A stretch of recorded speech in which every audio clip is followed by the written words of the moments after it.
अस्सलाम वालेकुम दोस्तों, welcome back to our channel find Urdu.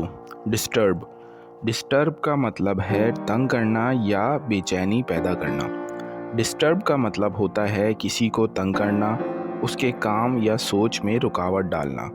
ये अक्सर तब होता है जब आप किसी को रिलैक्स करते हुए या काम करते हुए बीच में डिस्टर्ब करते हैं। इसका ताल्लुक जहनी बेचैनी या फिज़िकल रुकावट से भी हो सकता है, जैसे शोर की वजह से नींद डिस्टर्ब हो जाती है। जैसे शोर की वजह से पढ़ाई भी डिस्टर्ब हो जाती है। Please don't disturb me while I am studying. जब मैं पढ़ रहा हूँ तो मुझे तंग ना करें।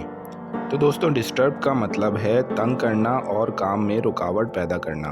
उम्मीद है अब आपको डिस्टर्ब का मतलब समझ में आ गया होगा। मिलते हैं नेक्स्ट वीडियो में। शुक्रिया।